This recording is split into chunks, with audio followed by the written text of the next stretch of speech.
계십니까? 아멘. 더 가까이 가고 계십니까? 아멘.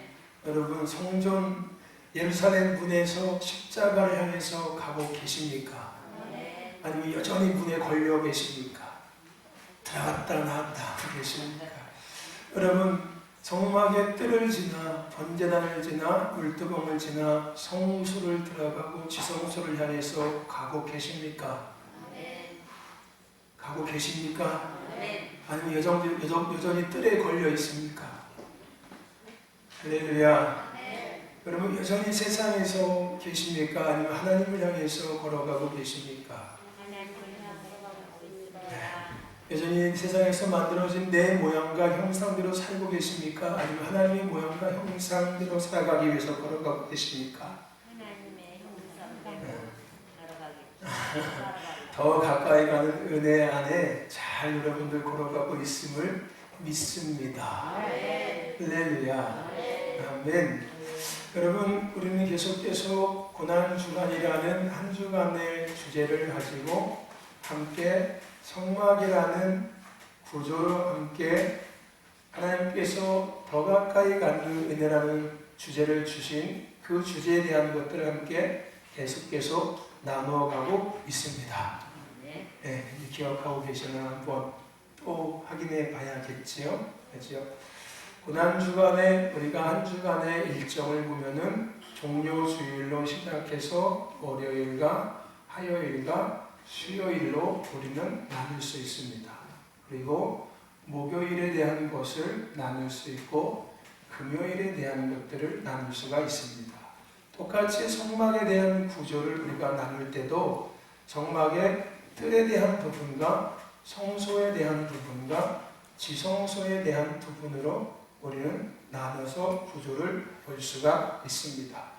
그리고 먼저 고난주간을 우리가 먼저 이 한 부분을 나눠서 볼 때 종료주일부터 시작해서 수요일까지 있었던 여러 가지 일들을 우리는 생각해 볼 필요가 있습니다.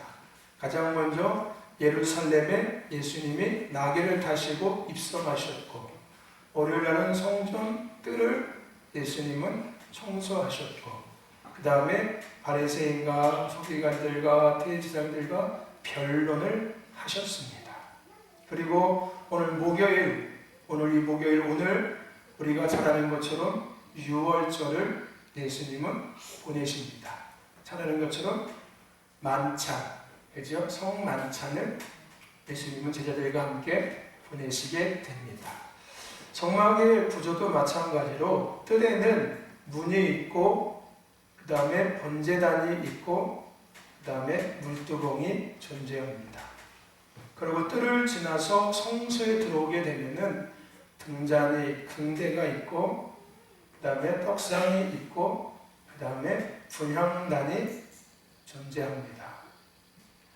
그리고 고난주간의 맨 끝인 내일 우리가 잘 아는 것처럼 예수님의 십자가의 죽으심이 기록되어져 있습니다.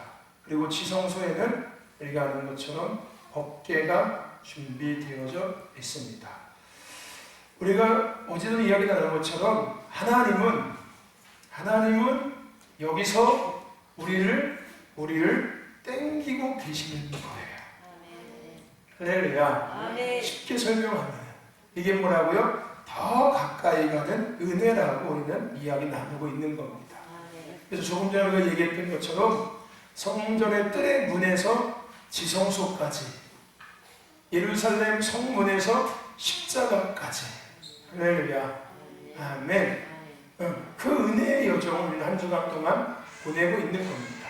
그런데 우리는 먼저 앞서 나누면서 우리가 여기까지 가야 되는, 아니 하나님께서 여기까지 우리를 이끄시는 이유와 목적이 뭐라고 이야기했습니까? 그것부터가 이제 시작이 되는 거예요. 아멘.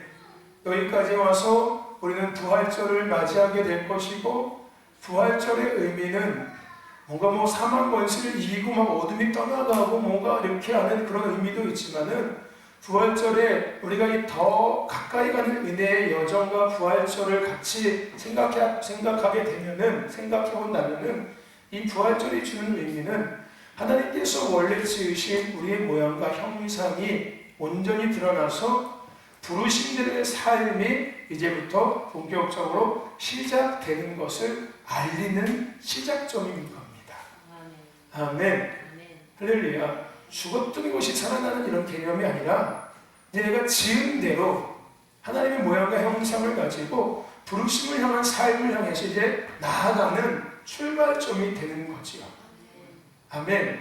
할렐루야. 그러니까 우리가 계속 나누고 있는 것처럼 세상에서 만들어진 내 모습과 내 형상 또 그것을 가지고 옳다 여기면서 살아왔던 여기 있던 우리들을 하나님은 원래의 하나님이 지으신 하나님의 모양과 형상의 자리로 지금 끌고 오고 계시는 거예요. 왜 여기까지 끌고 오실까요? 잘 먹고 잘 살기 위해서? 아니요. 이제 본격적으로 부르신 대로 우리가 살아가게 하시기 위해서죠. 아멘. 할렐루야. 그래서 어제도 우리가 이야기 나눈 것처럼 믿음의 출발은 예수 믿는 것이 출발이에요. 할렐루야. 교회 오는 게 믿음의 시작점이에요. 교회 오는 게 끝이 아니라 예수를 믿은 게 내 믿음이 완성된 게 아니라 사도 바울이 얘기했던 것처럼 이미 그러나 아직 구원받았지만 아직 구원이 온전히 이루어지진 않은 거예요. 어디까지 갈 때까지? 주님 앞에 설 때까지. 우리가 얘기 나눈 것처럼 본향, 천국, 내 집에 들어갈 때까지 구원의 여정은 계속되어지고 있는 거예요. 아멘. 할렐루야. 그러니까 여러분 우리는 내가 교회 다닌다고 모든 게 다 끝났다고 생각하고 이제 다 뭐가 될 거라고 생각하는 착각과 오류 속에 살고 있는 거예요. 그래서 왜 안 되냐고 불평하게 되고 왜 안 이루냐고 원망하기 시작하는 거예요. 따지고 보면 나는 못하는 건데 아직 시작도 안 하는 건데 이제 출발점에 서 있는데 그 출발점에서 이미 결론을 내가 기대하고 있는 거예요.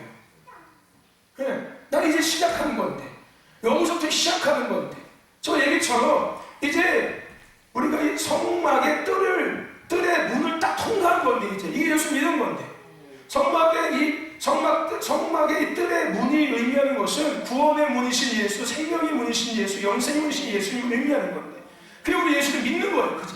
네, 이제 믿었으면 그때부터 번제단을 지나야 되고 물두멍을 지나야 되고 성소로 들어가서 등대와 떡상과 분향단을 모아서 법궤까지 가야지만이 이제 본격적으로 내가 할렐루야 아멘 본격적으로 부르신 대로 그리스도인답게 살기 시작하는 거예요. 비로소 이제 성도로서의 삶이 시작되기 시작하는 거예요. 할렐루야. 근데 우리는 여기 이 문 앞에서 하나님 앞에 다 요구하고 있잖아요. 그렇지 않습니까? 이 문 앞에서 내가 예수 믿었으면 다 왜 안 돼? 왜 안 돼? 이러고 있지 않습니까? 그죠? 예루살렘 성문에서 이미 십자가 앞에 십자가를 바라보고 다 달라고 있는 거야. 이미 고난주의 한 주간을 지나지 않고서 내가 하나님이 지으신 모양과 형상이 회복되지 않은 상태에서 그냥 달려고 있는 거 달려고 있는 거. 내 대신에 뭔가를 채우고 내 대신에 뭔가를 이루기 위해서 그 착각과 오류 속에 우리가 살아가고 있다는 거예요. 이제는 여러분 거기서 깨어나십시오. 아멘. 할렐루야. 아멘. 깨어나셔야 합니다. 아멘. 여기가 출발점이에요. 출발점. 아멘. 우리 여기로 돌아가야 돼요. 하나님의 모양과 형상대로 지은 대로의 자리로 돌아가야 합니다. 하나님께서 지은 대로로 돌아가야 돼요. 그리고 이제 부르신 대로 삶을 살아야 합니다. 그게 그리스도인이에요. 그게 성도이고요. 할렐루야. 아멘. 그래서 하나님께서 이 부활절을 앞두고 고난주간 한 주간 통해서 우리를 그렇게 다시금 하나님 끌어주고 계시는 거예요. 그러니까 참 감사한 거죠. 매 절기마다 매 해마다 부활절이 항상 존재해야죠. 놀랍죠. 그것도 봄에 그죠? 씨앗을 뿌리기 이전에 그죠? 곡식을 본격적으로 농사를 시작하기 이전에 그죠? 부활절이 있다는 거예요. 그 부활절이 지나고 나서보다 본격적으로 뭐합니까? 밭 갈기 시작하고 논 갈기 시작하고 본격적으로 이제 농사를 준비하고 시작하지 않습니까? 네, 똑같은 의미인 거예요. 거기 서서 거기까지 가야지만이 이제부터 본격적으로 우리가 부르심을 향한 삶으로 시작이 나아가는 거예요. 할렐루야. 아멘. 이런 하나님의 질서, 하나님의 섭리를 알을 때 아멘. 아멘. 우리는 그리스도인답게 아니 하나님께서 말씀하신 이 말씀대로의 삶이 우리 삶에 시작되게 하는 거예요. 내가 원하는 말씀을 찾아가지고서 내 삶의 뭔가를 해결하기 위해서 말씀을 들여다보는 게 아니라 하나님께서 나에게 무엇을 말씀하고 계시는지에 대한 그 하나님의 뜻을 듣기 위해서 말씀을 보기 시작하는 거죠. 하나님께서 우리를 지으심 그리고 부르심, 그 부르심이 어떻게 우리가 살아가야 될까를 그것을 위해서 말씀을 보기 시작하는 거예요. 하나님을 위해서 살아가야 되는데 어떻게 하나님에서 더 아름답게 살아갈 수 있을까를 찾기 시작하는 거고요. 확인하기 시작하는 거예요. 내가 원하는 것들을 찾기 위해서 말씀을 여는 게 아니라 내 문제를 해결하고 싶어서 말씀을 찾는 게 아니라 내 뭔가의 어려움들을 해결하는 말씀을 찾는 게 아니라 하나님을 위해서 어떻게 내가 더 살아갈 수 있을까를 확인하기 위해서 하나님께서 원하시는 삶이 뭔가를 확인하기 위해서 말씀을 열기 시작하죠. 나를 위해서 말씀을 여는 게 아니라 하나님을 위해서 말씀을 여는 거예요. 아멘. 내가 원하는 뭔가를 찾기 위해서 말씀을 여는 게 아니라 하나님께서 나에게 무엇을 말씀하실까? 라는 하나님 제가 무엇하기를 원하십니까? 라는 이 물음 안에서 하나님 말씀을 열어야죠. 할렐루야. 아멘. 그냥 내 만족을 위해서 말씀을 읽는 게 아니에요. 마치 강박증에 걸린 사람처럼 불안장애가 있는 사람처럼 말씀을 안 보면 왠지 불안해요. 입맛도 없고 밥맛도 없고 말씀 보고 나면 막 입맛이 살아나. 사는 것 같고 산 것 같고 마치 뭐한 것처럼 내가 오늘 숙제한 것처럼. 여러분 그거는 하나님과의 건강한 관계가 아닙니다. 이거는 종의 관계예요. 노예의 관계예요. 네. 여러분 자녀들이 부모님한테 그러기를 누가 부모 원합니까? 그렇죠? 엄마 나 오늘 숙제했으니까 밥 주세요 이렇게. 네. 그러면 밥 주십니까? 그러면 부모님들? 숙제하면 밥 주고 숙제 안 하면 밥 안 주십니까 여러분들? 네? 일 시킨 거 다 하고 나면은 그래 우리 아들 수고했어 우리 딸 수고했어 밥 먹자 이렇게 하고 일 시킨 거 안 하면은 일 다 하고 와서 밥 먹어 이렇게 얘기하십니까? 그거는 종업원들한테 하는 일이죠. 종업원들한테. 네. 자녀한테는 그렇게 요구하지 않아요. 일을 하든 안 하든 간에 그렇죠? 자녀이기 때문에 그건 요구하지 않는다는 거예요. 근데 그런 것들이 만들어진 이유가 바로 그런 거예요. 내 자신의 뭔가를 위해서 예배하고 내 자신의 뭔가를 위해서 기도하고 내 자신의 뭔가를 위해서 말씀을 열고 말씀을 읽고 말씀을 묵상하기 시작하는 거예요. 하나님의 생각을 알고 하나님의 뜻을 알기 위해서 하나님을 위해서 더 아름답게 내가 삶을 부르신 삶을 감당해내기 위해서 말씀을 보는 게 아니라 내 믿음 지키기 위해서 내 신앙 지키기 위해서 말씀을 열면은 그것은 우리가 계속 나누고 있는 것처럼 여전히 여기에 계속 있고 있는 거예요. 밭다리 하면서 이 대제사장들과 서기관들이 예수님과 변론했던 것처럼 왜 변론했다고요? 자기들이 원하는 결론을 끄집어내기 위해서 계속 얘기했던 거예요. 예수님께 질문한 거예요. 그러니까 정말로 예수님 뜻이 뭡니까? 라는 그러니까 예수님께서 원하시는 삶을 내가 살아내기 위해서 묻는 질문이 아니라 어떤 질문이었습니까? 내가 원하는 결론을 만들어내기 위해서 듣기 위해서 묻는 질문이었다는 거예요. 네. 그거를 지금 이 말씀드리고 있는 거예요. 저와 여러분들 오늘 우리는 여기서부터 시작해야 될 줄 믿습니다. 하나님의 모양과 형상 거기서부터 시작하는 거예요. 할렐루야. 아멘. 그 은혜가 계속해서 우리 가운데 임하고 있음을 믿으십시오. 아멘. 아멘. 그 은혜를 누리시기를 주의 이름으로 축원합니다. 아멘. 아멘. 종교적으로 믿음 생활하지 말라는 거예요. 아멘. 전통적으로 간습적으로 습관적으로 믿음 생활하고 예배 생활하지 말라는 겁니다. 물론 필요합니다. 필요해요. 습관, 좋은 습관, 좋은 겁니다. 필요합니다. 근데 그게 습관으로 머물면은 그건 안 좋은 거예요. 뭔가를 세워내기 위해서 다니엘이 20일 동안 기도했던 것처럼 20일 동안 매일 기도함을 말미암아 기도하는 습관이 만들어지지요. 그죠? 이제 그 습관이 만들어졌으면 그 기도를 가지고서 더 하나님의 뜻을 깨닫고 알고 묻고 살아가는 삶을 살아가야 되죠. 근데 그 습관에서 머물러 있는 거예요. 그냥 21일, 또 21일, 또 21일, 숙제했어, 끝, 이러고 있는 거예요.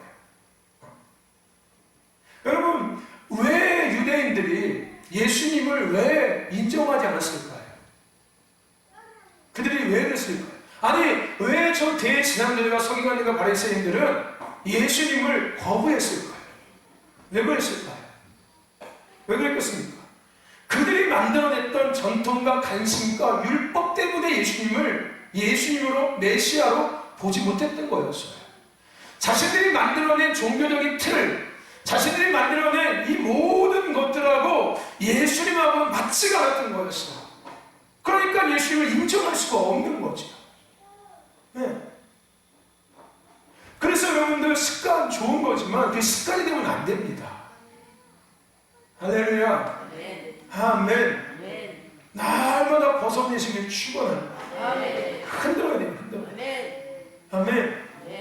계속해서 흔들어야 합니다. 내가 또 전통과 종교적인 이런 행위를 하고 있다면 또 네 자신을 흔들어서 할렐루야. 아멘. 하나님 앞에 예배하는 자로 서야 돼요. 그런 은혜가 있기를 축원합니다. 아멘.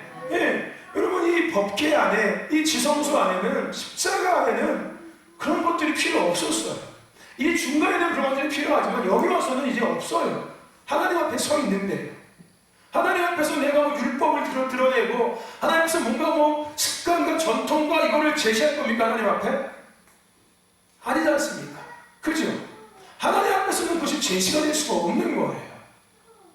그렇지 않겠습니까?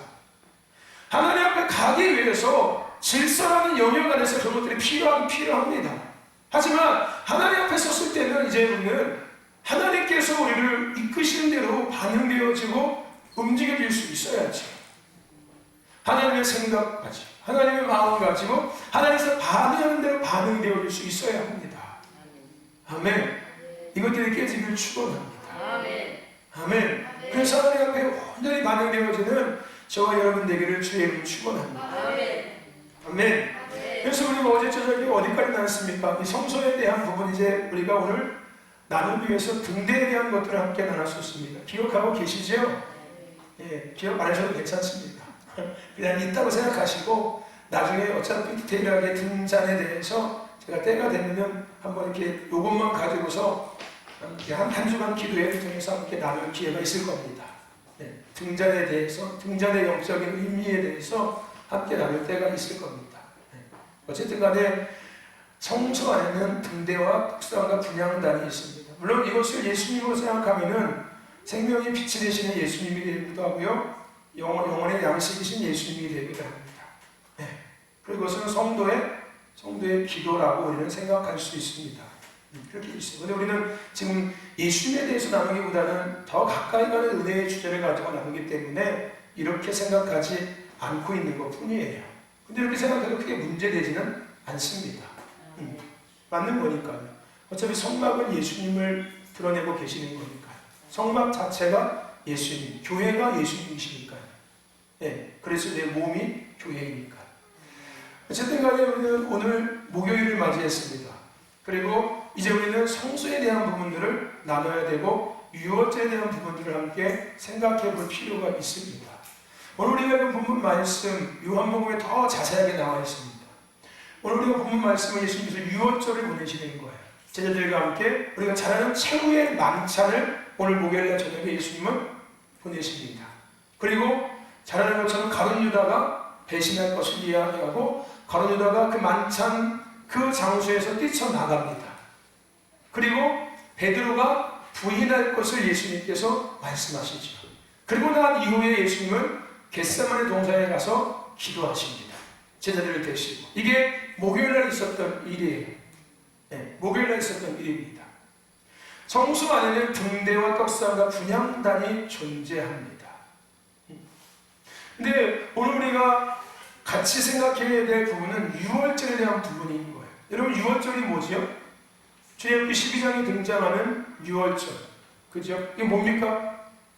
이스라엘 백성들이 애굽에서 10가지 재앙의 마지막 재앙을 보내고 나서, 그죠? 나오기 직전에 있었던, 그죠? 10가지 재앙. 어린 양을 잡아서 은과 은설주에 받았을 때 그 죽음의 사망의 권세가 그 가정을 뛰어넘어갔던 것. 이것을 기념하기 위해서 유월절을 하나님께서 보내라고 말씀하셨습니다. 근데 이게 사망 권세가 뛰어넘어갔다는 게 중요한 게 아니었어요.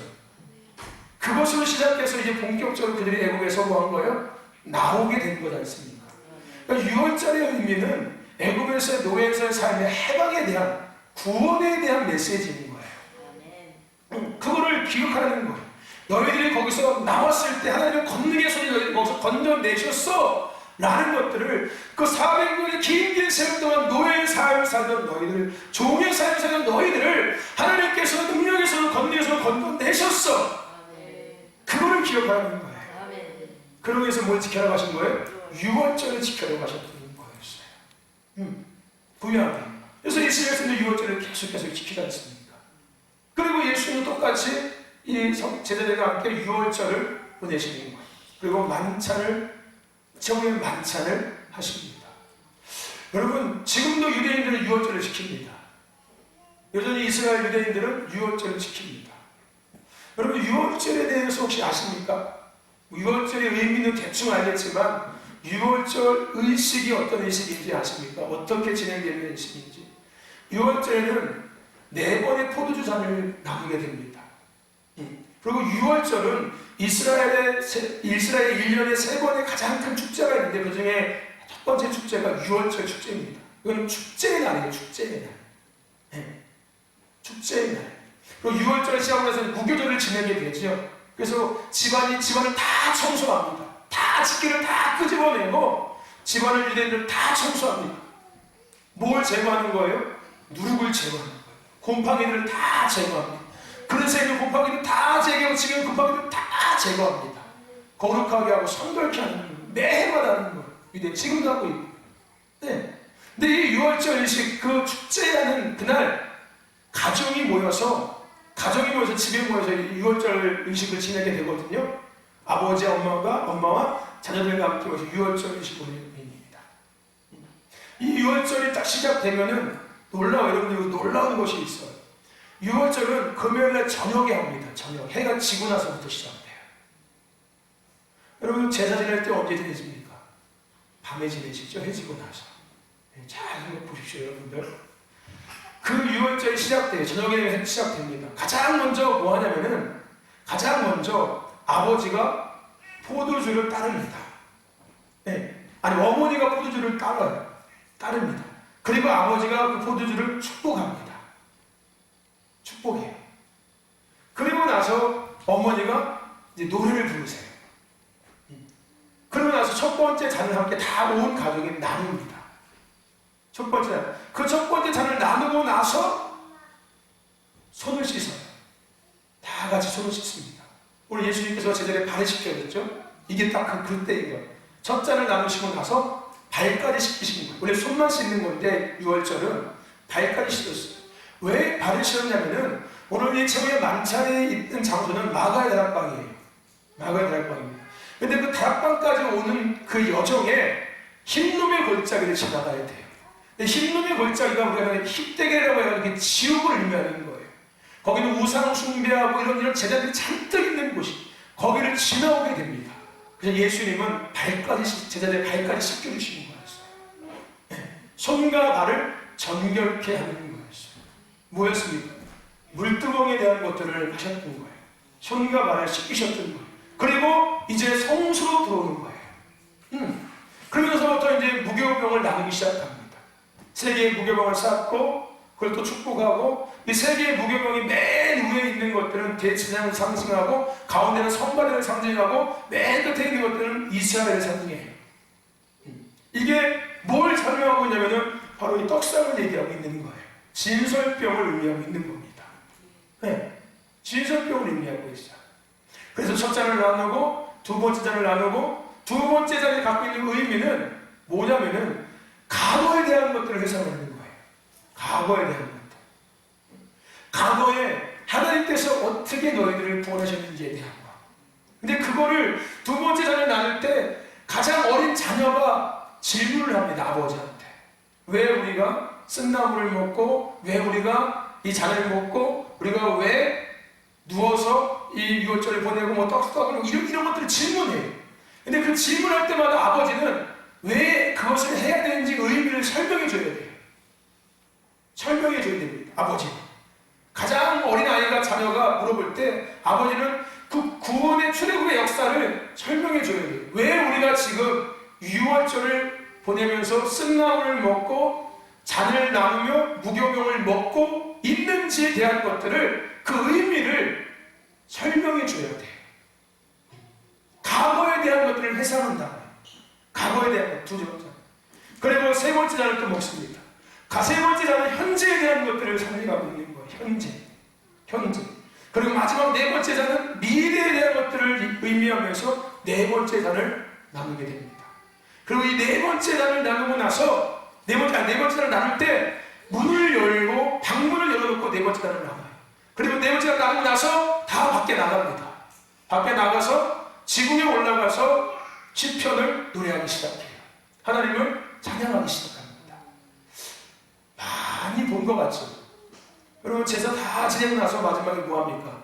문 열고 밖에 나가시죠. 그리고 여러분들 제사 지낼 때 숟가락 한번 두들기고 저런 한번 하고, 두들기고 저런 한번 하고, 두들기고 저런 한번 하죠. 그죠? 제가 늘 얘기하죠. 이 땅에 있는 모든 종교는 다 성경에서 나온 겁니다. 하물며 무당들, 모든 이 땅의 종교들은 다 여기서 나온 겁니다. 여기서. 누구를 위해서? 나를 위해서. 종교라는 국어전의 뜻이 뭐라고요? 인간이 자기를 위해서 신을 섬기는 게 종교예요. 누구를 위해서? 자기를 위해서. 네. 자기를 위해서. 이게 종교예요, 종교. 그래서 우리는 종교인이 되면 안 된다고 얘기하는 게 그런 의미인 거예요. 우리는 나를 위해서 하나님을 섬기는 게 아니라 우리는 하나님을 위해서 지음받은 존재예요. 우리는 종교인이 되면 안 되는 거죠. 할렐루야. 교회가 종교 집단이 되면 안 되는 거예요. 그래서 제가 늘 얘기하죠. 그러면 교회 오지 마시라고, 여러분들. 나를 위해서 신을 섬기기를 원하신다면 힘든 교회 오지 마세요. 절간 가세요. 1년에 한 번 가고 두 번 가도 되는. 네? 거기 가세요, 거기. 어차피 나를 위해서 종교적인 삶을 살고 있다면 굳이 교회 필요 없어요. 여기 새벽에도 나와야 되죠. 수요일에도 나와야 되죠. 목요일, 금요일에 나와야 되죠. 기도하면 기도에 내내 나와야 되죠. 주일에도 나와야 되죠. 이거 얼마나 힘들어요. 네? 똑같은 종교인데, 네? 똑같은 종교인데 왜 그 교회 다니시냐고요. 저기 절반 가지. 1년에 한 번 가도 되는데 거기는. 네? 뭉텅이 돈 갖고 와서 한 번 드리면 되는 건데 그냥 가자. 그렇지 않습니까? 종교. 모든 종교는 성경에서 나온 겁니다. 어쨌든 간에 그렇게 해서 유월절을 보내요. 근데 여러분들, 이 유월절 가운데서 뭐 어떤 의식은 별로 중요하지 않아요. 그 의식이 지금 진행되어지고 있는 과정의 결론이 중요한 거예요. 요한복음에 보면 우리가 계속 성찬식 할 때는 요한복음 읽으면 성찬식 하거든요. 예수님께서 제자들에게 채운 만찬 석상에서 떡을 떼면서 잔을 주면서 하셨던 그 말씀을 성찬식 하고 있는 거예요. 여러분, 성찬식이 주는 의미가 뭡니까? 예수님이 십자가를 우리는 묵상하는 걸까요? 맞습니다. 그거. 예수님의 그 사랑과 희생, 피 흘리심, 죽으심, 맞습니다. 근데 그보다 더 본질적인 의미는 뭐가 될까요?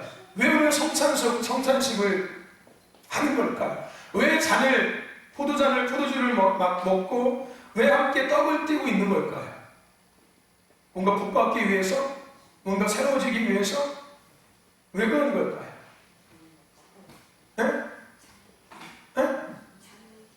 자녀. 내가 자녀인 것들이 뭐가 되는 거예요? 다시금 확인되어지고 있는 때가 성찬식이에요, 여러분들. 아멘. 예수님께서 이 유월절을 제자들과 함께 보내신 가장 큰 목적은 그들이 자녀인 것들을 예수님은 확인시켜주고 계셨던 거였어요. 아멘. 너와 나는 하나야. 무슨 얘기인지 아십니까? 너와 나는, 너희들은 나의 모양과 형상대로 지음받은 나의 자녀고 나의 사랑이고 나의 동역자야. 아멘. 이거를 말씀하고 계셨던 거였어요. 우리가 성찬식을 하는 의미는 예수님과 하나인 것을 다시금 확인하는 거예요. 할렐루야. 핏값으로 삼바된 하나님의 자녀인 것을 다시금 우리가 확인하는 게 성찬식이 주는 진정한 의미입니다. 죄를 씻어내고 뭐 이런 거 말고요. 다 나를 위한 거지 않습니까? 그죠? 하나님의 자녀인 것들이 다시 확인되어지는 것. 자, 그렇다면 이 성소하고는 무슨 관계가 있는 걸까요? 이 성소하고. 여러분, 성소는 뭘 이야기한다고 얘기했습니까? 성소는 예배를 이야기한다고 했습니다. 여러분, 그럼 예배하고 자녀하고는 무슨 관계인 거예요? 무슨 관계일까요? 하나님의 자녀들이 하나님을 예배하는 거예요. 하나님의 사람이 하나님을 예배하는 거예요. 할렐루야. 아멘. 무슨 얘기인지 아십니까? 이 유월절과 성소는 동일한 의미가 있는 거예요. 우리가 왜 매일 예배합니까, 여러분들? 여러분, 매일 왜 예배 드려야 되는 거예요? 우리는 뭐니까? 하나님의 자녀니까 예배 드리는 거예요. 할렐루야. 이해가 되십니까? 뭘 얻기 위해서 예배하는 게 아니라, 뭐 해결받기 위해서 예배하는 게 아니라, 자녀니까 마땅히 예배하고 있는 거예요. 아멘. 무슨 얘기인지 아십니까? 문제 해결받으려고 예배하는 게 아니에요. 뭐 얻으려고 예배하는 게 아니고, 뭐 알으려고 예배하는 게 아니라, 자녀니까 예배하는 거예요. 자녀니까. 할렐루야. 자녀답게 살아야기 위해서, 아멘, 예배드리고 있는 거예요. 유월절의 의미는 제자들에게 자녀인 것들을 확인시켜 주시는 거예요. 너와 나는 하나야. 네가 내 안에, 내가 너희 안에 거하는 거야. 너 내 피 먹었지? 너 내 살 먹었지? 자, 이제 우리는 하나가 되었어. 근데 그 말씀은 뭘 의미하고 있는 겁니까? 원래 너와 나는 하나였어. 할렐루야. 그것을 확인시켜주고 계시는 거예요. 원래 다른 존재였다가 하나가 되는 걸 얘기하는 게 아니라 원래 너희들은 그렇게 지음받은 존재들이 되었어. 유월절을 통해서, 우리 출애굽을 통해서 하나님께서 말씀하시는 게 뭐라고 이야기했습니까? 단순하게 그들이 육신의 해방, 삶의 환경의 변화를 의미한다고 이야기한 겁니까? 뭐였습니까? 그들이 누구인지 하나님께서 꺼내주시는 거예요. 너희들은 노예가 아니었어. 너희들은 종이 아니었어. 너희들은 나의 모양과 형상대로 지음받은 내 자녀였어. 내 백성이었고 나의 나라였고, 할렐루야, 내 유업을 이을 자들이었어. 다른 것들을 말씀하고 계셨다. 그것을 하나님께서 뭐라고 하신 겁니까? 기념하라고 했던 거예요. 그게 뭐라고요? 그게 유월절인 거예요. 아멘. 그 단순하게 유월절이 4만 번씩을 넘어가는 게 아니라는 거예요. 유월절을 지키는 이유가 뭐인 거예요? 그냥 구원의 감격을 늘 감사하는 얘기입니까? 아니에요. 네가 누구인지를 알아. 네가 누구인지를 다시금 확인해. 너는 내 모양과 형상대로 지은 내 자녀야. 내 사람이야. 내 동역자야. 할렐루야. 유월절을 통해서 그것을 자꾸 다시 확인하라고 말씀하고 계시네요. 성찬식을 통해서 똑같은 거예요. 너희는 내 자녀야. 내 사람이고 내 동역자야. 그러면서 뭘 말씀하고 계시는 거야? 그렇게 지은 대로 살아가. 그렇게 부른 대로 살아가. 이걸 말씀하고 계시는 거야.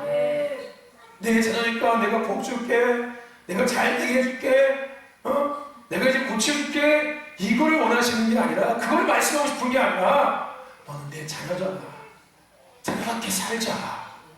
할렐루야. 그걸 하나님 우리에게 말씀하고 계시는 거예요.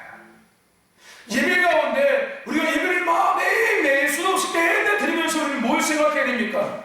가장 본질적인 뭘 생각해야 돼요? 예배 드려야지만 이 집안에 무한이 안 생겨. 예배 드려야지 잘 풀려. 예배 드려야지 뭐 다 할 수 있어. 예배 드려야지 내가 뭐 영적 생활을 잘 유지하겠어. 여러분, 이거 생각하면서 예배 드리시는 겁니까? 그것도 맞는 거예요. 맞는 거 틀린 건 아닙니다. 근데 우리가 예배를 드리는 것은 뭐예요? 예배 드리면서 계속해서 우리는 뭘 생각해야 됩니까? 나는 하나님의 자녀지. 나는 하나님의 자녀지. 나는 하나님의 사람이지. 나는 하나님의 도역지. 그런데 내가 예배하고 있는 거야. 아멘. 이게 돼야 된다는 거예요. 이게. 할렐루야.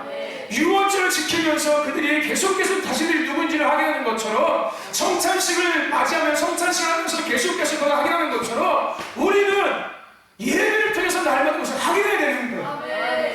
할렐루야. 아멘. 아멘. 네. 그게 성소, 예배. 그러니까 우리는 예배, 이 성소에서 내가 누구인지가 확인되어지는 거예요. 그래서 우리 등대에 대해서 얘기하지 않습니까? 결국은 그것을 뭘 얘기하고 있다고요? 성도가 성도답게 하는 거. 교회가 교회답게 하는 게 등대하는 일이라고. 그게 성령의 기름 부으심, 성령의 임재. 할렐루야. 아멘. 여러분, 마가의 다락방에 성령이 임하시고 자신들이 누구인지를 알고 살기 시작하지 않습니까? 그때까지는 몰랐어요. 그러니까 걱정을 하지 않습니까? 예수님 죽으시고 나니까 어디 가요? 다시 고향 돌아가서 고기 잡지 않습니까? 네. 누구인지를 몰랐던 거야, 자기들이. 세상에서 세워진 모양과 형상대로 살다가 예수님은 능력이 있어, 선지자 같아, 우리 챙겨줄 것 같아, 따라다니는데 잡히시고 죽으시고 나니까 이제 우리 어떻게 살지? 돌아가자 다시. 이게 돌아간 거예요. 근데 마가냐면 성령의 임재를 경험하니까 뭐가 보여진 거예요? 내가 누구인지가 확실하게 드러나기 시작하는 거예요. 할렐루야. 내가 누구인지가 정확하게 분명하게 드러나기 시작하는 거예요. 그러고서 시작하는 거예요. 할렐루야. 마가의 다락방. 예수님께서 최후의 만찬을 보내신 곳은 마가의 다락방. 교회가 교회로서의 시작점이 되는 것이 사도행전 2장의 마가의 다락방. 성도가 성도로서의 그 시작점이 되는 것이 사도행전 2장의 마가의 다락방. 그 마가의 다락방에는 뭐가 있었습니까? 등대가 있었어요. 기름 부으심이 있었다. 성령의 임재가 있었다는 거예요. 그래서 뭐 했다고? 예배했다고. 예배. 할렐루야. 아멘. 그리고서 예배했어요. 예배. 그리고 10일 동안 오셔서 끊임없이 예배했습니다. 예. 끊임없이 예배했던 거예요. 기도하고 말씀을 나누고. 예. 할렐루야. 아멘. 이 역할을 하고 있었던 거예요. 성전을 예배하는 역할을 계속. 할렐루야. 거기에 등대가 있었고 떡상 말씀이 있었고 기도형이 끊임없이 올라가고 있었던 거였어요. 근데 어차피 유언자는 이미 예수님 자신이 그죠? 말씀이시기에 따로 마실 필요 없는 거죠. 그렇지 않습니까? 대신에 지금 유대인들 유언자를 보내면서 아가서를 읽고 시편을 읽고 합니다. 네, 해요. 왜냐면 예수님이 거기 안 계시니까. 할렐루야. 아멘. 그럼 이해가 되십니까 지금? 뭘 나누고 있는지 이해가 되시는 거예요? 이 목요일은 어떤 날이냐면은 내가 누구인지가 확인되어지는 날이에요. 아멘. 무슨 얘기인지 아십니까? 내가 누구인지가 확인되어지는 날이에요. 자, 내가 누구인지가 확인되어졌어요. 근데 여전히 나는 뭘로 덮여 있는 거예요? 세상의 제약으로 여전히 우겨싸움을 당하고 있는. 내가 누구인지는 알아. 근데 하늘 쳐다보고 있으니까 뭐가 나 덮고 있어. 내가 누구인지 아는데 마치 계란 안에 그 병아리가 있는데 나 살아있는데 근데 나가려고 하니까 막이 덮고 있는 거예요. 그래서 병아리가 뭐합니까? 쪼기 시작하잖아요. 마치 깨지고 나면은 병아리가 세상에 나오는 거죠. 네. 이 목요일 통해서 내가 누구인지가 확인되어졌어요. 근데 확인되어졌지만은 여전히 나를 못 감싸고 있는 거예요. 제약들이. 그래서 금요일이 필요했던 거예요. 십자가에 죽으심이 있었던 거예요. 할렐루야. 비로소 내 모습이 온전하게 드러나고 나타나신 은혜가 있던 거였어요. 아멘. 할렐루야. 아멘. 이해가 되십니까? 네. 이 목요일이 주는 그 의미가 뭔지 이해가 되십니까? 어쨌든 우리는 지금 더 가까이 가고 있는 거예요. 어디를 향해서? 하나님께서 원래 지으신 그 지으심과 부르심의 자리를 향해서 더 가까이 가고 있는 겁니다. 할렐루야. 거기에 누가 계십니까? 하나님이 계시는 거예요. 아멘. 내가 원하는 하나님이 아니라 나를 만드신 하나님이 거기 계시는 거예요. 내가 원하는 하나님 말고요. 나를 만드신 하나님이 거기 계시고 나를 부르신 하나님이 거기 다 계시는 거예요. 할렐루야. 그리고 거기서도 살아가기 시작하는 거예요. 지으신 대로 부르셔야 돼요. 그 은혜가 우리 가운데 있음을 믿으시길 축원합니다. 할렐루야. 아멘. 오늘 우리는 이 목요일을 지나고 이제 금요일을 향해서 갈 겁니다. 아멘. 더 가까이 가시길 축원합니다. 목요일의 은혜를 누리시고 계십니까? 여러분 그렇다면 일요일과 월과 화요일 수요일을 잘 지내고 오셨습니까? 아니면 여전히 월요일에 머물러 계신 분들 계십니까? 네. 목요일로 점프 뛰어 오십시오. 목요일로 점프 뛰어 오십시오. 네, 오늘 목요일입니다. 네. 점프 뛰어 오세요. 할렐루야. 아멘. 네, 점프 뛰어 오기 전에 뭐가 있는지 다 확인하시고 점프 뛰어 오셔야 합니다. 그냥 건너뛰어 오려고 하지 마시고 그거 해결하시고서 목요일까지 오시면 돼요. 할렐루야. 아멘. 그리고 이제 내일 우리 교회 연습 보러 갑시다. 하나님 여러분이 땡겨주고 계시는 거예요. 그리고 마침내 부활을 맞이하는 부활절을 맞이하는 저와 여러분 되시기를 주의 이름으로 축원합니다. 아멘. 그럼 목요일이 주는 의미가 뭐라고요? 내가 누구인지를 확인하는 거예요. 아멘. 그래서 예수님께서 살을 피를 나누신 거였어요. 단순하게 우리의 죄 문제를 해결하시기 위한 것이 아니었다는 거예요. 아멘. 하나됨을 가르치신 거고 다시 깨닫게 하시는 거였어요. 너와 나는 하나였어. 너와 나는 하나였어. 끊임없이 얘기했습니까? 그죠? 너는 나는 포도나무고 너희는 가지야. 그죠? 가지가 나무에 붙어 있어야 되지 만에 과실은 되죠. 그 얘기를 계속 하고 계시는 거예요. 정만찬, 그 제국의 만찬, 그 6월절을 통해서 그 얘기를 하고 계시는 겁니다. 그럼에도 불구하고 그들은 예수님 버리고 도망가지 않습니까? 그죠? 그럼에도 불구하고 도망가는 거예요. 여러분, 오늘 우리가 이 6월절을 보내면서 내가 누구인지를 확인하는 이 의미를 나누면서 여러분 두 가지를 기억하셔야 합니다. 첫째는 가룟 유다와 또 하나는 뭡니까? 베드로를 기억하셔야 됩니다. 무슨 얘기인지 아십니까? 가룟 유다와 베드로를 기억하세요. 가룟 유다는 그 마체의 만찬 그 석상에서 뛰쳐나간 사람이에요. 자신이 예수님을 팔자라는 것이 드러났을 때 그는 그 자리를 박차고 나갔습니다. 왜 나갔을까요? 창피해서? 아니 제자들한테 맞아 죽을까봐? 응? 그래서 도망갔을까? 도망간 걸까요? 뛰쳐나간 걸까요? 뭔 것 같습니다. 왜 다른 여자가 나갔을까요? 생각해보겠습니까? 맞아 죽을까봐? 왜 나갈 것 같아요? 가룟 유다가? 응? 드러나서? 자기가 할 일을 어차피 들통났으니까 해보네 그냥 이렇게 들통났는데 해야지 뭐 까짓 거 어차피 어쩔 수 없어 이제는 없지는 무리야 이렇게 해서 내가 해버린 걸까? 그런 걸까요? 왜 뛰쳐나가는 걸까요? 그 뛰쳐나감이 주는 의미가 뭘까요? 여러분 대부분 교회 안에 대부분 여기서 뛰쳐나가는 사람이 참 많이 발생합니다. 무슨 얘기인지 아십니까? 여기서 많이 뛰쳐나가기 시작해요. 이제 여기서 뭐가 제시되니까 지나갈까요? 뭐가 제시되니까요? 하나님의 자녀임을 더 이상 나를 살 수가 없는 거야 이제는. 하나님을 위해 살아가야 된다 이제는. 이 하나님을 살아가기 시작하는 예배도 하나님을 위해서, 기도도 하나님을 위해서, 내가 존재하는 모든 게 하나님의 것들이 제시되기 막 시작하는 거예요. 여태까지 나를 위해서 계속 살아왔는데, 그냥 반반, 양념반, 후라이반 반만 살아왔는데 여기가 갈수록 계속해서 양념이 아니라 후라이도 다 통일되기 시작하네. 나는 짬뽕도 먹고 짜장도 좋아하는데 짬뽕 먹으러 계속 얘기하네. 나 저 못 입었다 여기. 난 짜장 먹고 싶어. 갈려. 이런 일들이 생기는 거예요. 가룟 유다와 같은 영적인 튕겨짐이 튕겨나감이 발생합니다. 발생하기 시작해요. 다른 때는 조용히 괜찮아요. 다 아무 문제 안 됩니다. 근데 여기서 이제 내가 누구인지가 막 확인되어지고 내가 그 삶을 살아가는 것들이 막 제시되어지고 막 이제 이런 것들이 막 나타날 때마다 이제 서서히 튕겨서 나감이 생기는 거예요.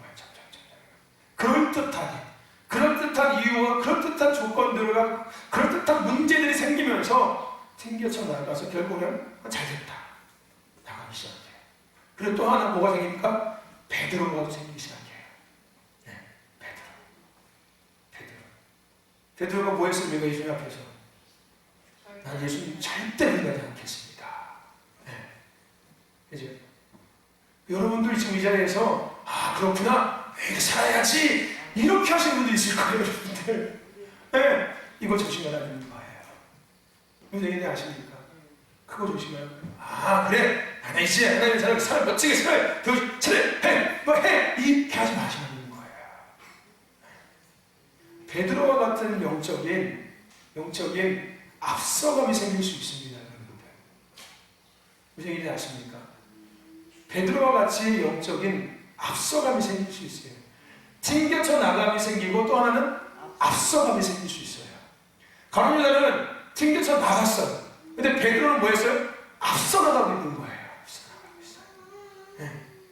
자, 이제 뭐 하니까, 야, 그래, 십자가가, 그래, 뭐 벗게, 하나님 모양 의사, 아싸, 그래, 좀 부활점은 이렇게 되는 사람만 생기는 거예요.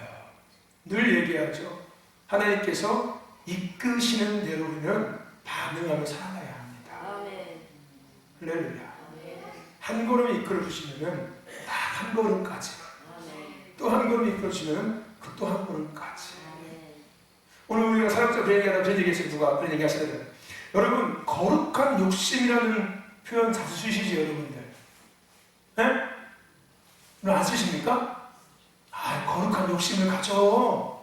권사님, 거룩한 욕심 가져. 하나님에 대해서, 하나님의 일에 대해서 거룩한 욕심을 가져봐. 그 말의 표현의 의미는 뭐예요, 여러분들? 무슨 얘기입니까? 이 일도 하고 저 일도 하고 하나님을 위해서 이 일도 해보고 저 일도 해보고 다 해봐. 아예 하나로 만족하지 말고 이것도 해보고 저거 다 하나님을 사는 거잖아. 그런 의미에서 그렇게 얘기하는 거지 않습니까? 그렇죠, 여러분들? 그러니까 거룩한 욕심을 가져라고 상대방한테 얘기할 때 그런 의미에서 거룩한 욕심을 가지라고 얘기하는 거 아닙니까? 그죠? 여러분 아니세요? 그런 의미로 얘기하는 거잖아요. 집사님 거룩한 욕심을 가져야지. 이것도 해보고 저것도 해보고 하나님을 위해서 이것도 해봐야지. 하나 되겠어? 거룩한 욕심을 가져 집사님 할 수 있어. 뭐 이렇게 그분 얘기하지 않습니까? 그죠, 여러분들? 근데 여러분들 거룩한 욕심이라는 단어는 그때 쓰는 단어가 아니에요. 무슨 얘기인지 아십니까? 거룩한 욕심이라는 단어는 하나님 앞에 가까이 가는 욕심을 가져라는 단어예요. 이 일하고 저 일하라는 욕심 가지라는 얘기가 아니라 여러분들 그런 무식한 표현 어디 가서 하지 마십시오. 그거 세상적인 표현이에요. 정확히 세상적인 표현입니다. 세상에는 그렇게 얘기하거든요. 욕심 내봐. 이것도 한번 해보고 저것도 한번 해보고. 근데 그거 그냥 똑같이 하고 있는 거잖아요. 거룩한 욕심을 가져봐. 이것도 하고 저것도 하고 해봐. 이렇게 얘기하지 않습니까? 아니에요. 거룩한 욕심은 하나님 앞에 가까이 가는 욕심이에요. 내가 하나님 더 가까이 가고 싶어. 더 가까이 가고 싶어. 이게 거룩한 욕심이에요. 할렐루야. 아멘. 그러면 표현 잘 하셔야, 그 의미를 알고 표현을 하셔야 돼요. 예. 저는 많이 느낀다니까. 우리가 쓰는 많은 표현들이 지극히 세상에서 습득하고 세상 사람들이 얘기하고 추구하는 그 동일한 것을 그대로 갖고 와서 그대로 쓰고 있다는 걸 많이 느껴요, 저는. 하나님께서 원하시는 게 아니라 세상 사람들이 쓰고 있는 것들을 교회 갖고 와서 그대로 거기다 거룩을 입히고 뭐 하나님을 입혀가지고 쓰는 것들이 너무 많다는 거예요. 네. 무슨 얘기인지 아십니까? 저와 여러분들 오늘 앞서가는 사람이 되면 안 됩니다. 네. 그 거룩한 욕심 잘못 쓰면 안 돼요, 여러분들. 하나님께서 이끄시는 대로 가는 거예요. 아멘. 하나님께서 한 걸음 이끄시면 거기까지. 또 이끄시면 어차피 하나님 우리 이끌어 주시니까요. 아멘. 내가 앞서가지 않아도 이끌어 주세요. 그 베드로가 만약에 거기서 예수를 하셨을 때 주여 이러고 있었으면은 그죠? 그가 정말로 예수를 부인했을까요? 안 했을까요? 여러분들? 그건 아무도 모를 거예요, 솔직히. 그죠? 그가 막 당당하게 난 절대 부인 안 할 겁니다 라고 한 게 결국 그렇게 된 거예요. 그가 그냥 속으로 난 주님을 부인하지 않을 건데 주님 왜 저렇게 말씀하셨지? 이렇게 생각했으면은 아마 그 순간에 주님 말씀하신 말씀이 이 말씀이었구나. 조심해야겠구나. 이렇게 깨달았을지도 몰라요. 무슨 얘기인지 아십니까? 네. 근데 앞서가 버린 거예요. 앞서가 버린 거예요. 베드로의 성향이 그래요. 네. 베드로의 성향이 열정적이죠. 그 세상의 열정이 하나님의 열정으로 그게 이제 옮겨지면은 여러분들 문제가 돼요. 무슨 얘기인지 아십니까? 그러니까 세상의 열심을 가지고 하나님께 열심 내면은 그렇게 베드로와 같은 문제가 생깁니다. 네. 세상의 열심은 버리고 하나님 앞에 서야 돼요. 그리고 하나님이 주시는 열심 안에서 살아가기 시작해야 됩니다. 그러니까 세상에 갖고 있던 재능과 세상에 갖고 있던 뭐 이런 거를 가지고서 하나님 앞에 똑같이 하려고 하면 문제가 생겨요, 여러분. 무슨 얘기인지 아십니까? 할렐루야. 이 물두병 번제다 이거 기억하셔야 돼요, 여러분들. 저거 다. 네. 하나님이 주시는 것 꼭 살아가야 되는 거예요, 이제 우리는. 아멘. 무슨 얘기인지 아십니까? 그래서 사도 바울이 가장 먼저 한 게 뭡니까? 자신이 갖고 있었던 그 모든 것들을 다 버리는 거였어요. 그리고 나서부터 시작됐어요. 그가 갖고 있던 열심, 그가 갖고 있던 지식, 그가 갖고 있던 경험, 이런 모든 기준들을 다 백설물로 여기고 깨끗이 다 제거하고 하나님 앞에 부르신 대로 살아가기 시작. 그럼에도 불구하고도 지속적으로 그 과거의 옛 것들이 그를 끊임없이 괴롭히고 있지 않습니까? 그래서 사도 바울이 오라 나는 구원받은 자로다 고백하고 있지 않습니까? 그래도 우리를 괴롭힌다는 거예요. 그렇게 해도요. 저와 여러분들 튕겨쳐 나가지 마십시오. 오히려 기뻐하시고 감사하시고 내가 누구인지를 이제 확인했잖아요. 감사해야죠. 할렐루야. 성찬식을 하면서 기뻐해야죠. 마치 예수님께서 잃어버린 한 마리 양을 찾으시고서 기뻐 어깨에 메고서 목자가 돌아와서 잔치했던 거죠.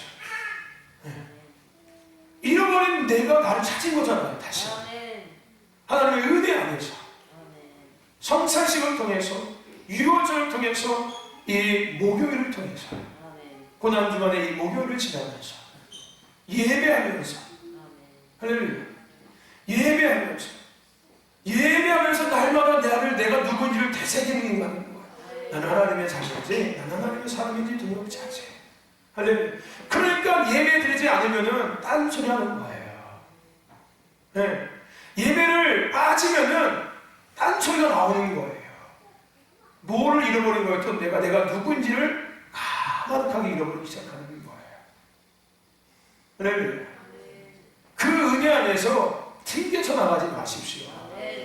내가 원하는 것들이 주어지지 않는다고 내가 바라고 있는 것들이 내게 들려지지 않고 내게 주지 않는다고 튕겨서 나가지 마십시오. 그게 가룟유다예요. 영적인 가룟유다가 되지 마세요. 가룟유다 같은 영적인 반응이 일어나지 않기를 축원합니다. 아멘. 또 하나 베드로처럼 앞서가지 마세요. 할렐루야. 아멘. 베드로처럼 앞서가지 마세요. 차라리 가운데 있으면 중간에도 같지 않습니까? 나머지 제자들처럼. 네? 그 나머지 제자들은 중간에도 같잖아요. 외국에는요. 네. 베드로처럼 그러진 않았잖아요. 적어도요. 대놓고서 예수님 눈 마주치면서 그러지 않지 않습니까? 하면 예수님까지 막 저주하면서 그러지 않지 않습니까? 그렇지 않습니까? 나머지 제자들은 중간에도 가는 거야. 가만히 그냥 이렇게. 하나님 인도하시면 가만히 있다가. 그러니까 예수님도 찾아오시니까 말씀하시니까 또 따라가잖아요. 이렇게. 네? 근데 베드로는 또 예수님 보고 나서 또 거기서 또 참여하고 회개했습니까? 그렇지 않습니까? 그렇지? 그런 친구를 생각하지 마시라는 거예요. 할렐루야. 무슨 얘기인지 아십니까? 세상의 열심이 아니라 하나님이 주시는 열심 안에서 살아가세요. 은혜 안에서. 아멘. 존 비비어라는 유명한 신학자가 있습니다. 책 많이 썼지요? 많이 썼습니다. 우리가 잘 아는 것처럼 거기에 그 열정이라는 책이 있어요. 거룩한 열정이라는 책이 있습니다. 그거 썼던. 그 거룩한 열정이 그런 거예요.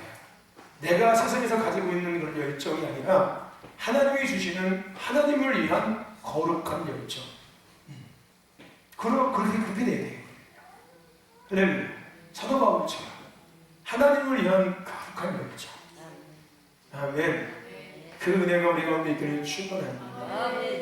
아멘. 기억하세요. 목요일의 은혜 기억하십시오. 그리고 이 목요일의 은혜를 온전히 누리기 위해서 두 가지 조심하십시오. 튕겨져 나가는 것과 앞서가는 것 조심하십시오. 아멘. 다 거기까지 확인하시면 돼요. 아, 내가 하나님의 자녀구나. 내가 하나님의 동역자고 사람이구나. 여기까지 딱 여기까지. 네. 여기서 뒤로 나가지 마시고 앞으로 가지 마시고 딱 여기까지 확인하는 것으로 딱 감사하세요. 할렐루야. 그리고 하나님 이끄시는 금요의 여정으로 함께 또 이끌림 받으면 됩니다. 앞서가지 말라는 거예요. 금요일까지. 부활절까지 앞서가지 말라는 겁니다. 할렐루야.